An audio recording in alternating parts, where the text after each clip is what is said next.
Hi, hello, வணக்கம். இப்ப என்ன பார்க்க போறோம்னா, மீதி இருக்க துணியில நம்ம பட்டிக்கு எப்படி அளவெடுத்து வெட்டணுங்கிறத கீழ பார்ப்போம்.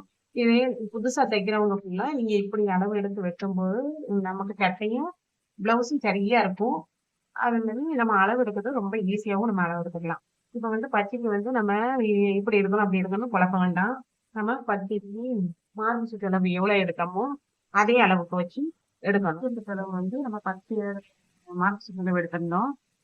பின்பகுதியில அது வந்து 1½ இன்ச் தையலுக்காகவும் விட்டுருந்தோம். அப்போ மொத்தம் 11½ இன்ச் நம்ம அளவுக்கு எடுத்திருந்தோம். அதே 11½ இன்ச் தான் நம்ம இப்ப பட்டிக்கும் அளவு எடுக்கணும். 11½ இன்ச் எடுத்துக்கோங்க. 11½ இன்ச் எடுத்தது. அதுக்கப்புறம் நம்ம அந்த முன்பகுதி பிளவுஸுக்கு 3 இன்ச் சைடுலையும் இந்த பக்கம் சைடுலையும் 3 இன்ச் எடுத்து அளவு எடுத்திருந்தோம்.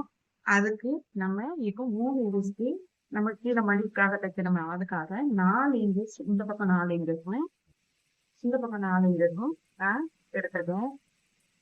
அந்த மாதிரி நடுவுல டாட்டுக்காக ஒரு 4 இன்ச்சுனா இதுல நம்ம ஒரு 3 இன்ச் இந்த பக்கம் சைடு நடுவுல எடுத்துட்டு 3 இன்ச் எடுத்திருக்கேன். இந்த கேப்புக்கு இந்த டாட்டுக்கு உள்ள கேப்புக்கு 3 இன்ச் இருக்கு.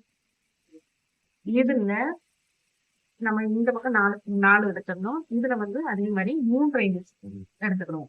இந்த மடிப்பு வந்து நம்ம தைக்கிறதுக்காக இது தைக்கும் போது 2½ இன்ச் தான் அந்த பட்டியோட அளவு இந்த சட்டைக்கு வரும். 2½ இன்ச்சுக்கு அளவு கம்மியா எடுக்கக்கூடாது. கம்மியா எடுத்தோம்னா பட்டி வந்து சரியா பிளவுஸ்ல சரி நம்ம போடும்போது சரி இருக்காது. அதனால 2½ இன்ச் அளவாவது அந்த நடு பட்டி இருக்கணும். இப்ப நான் 3½ இன்ச் அளவு எடுத்துக்கேன். தைச்சதுக்கு அப்புறம் 2½ இன்ச் கிட்ட வரும்.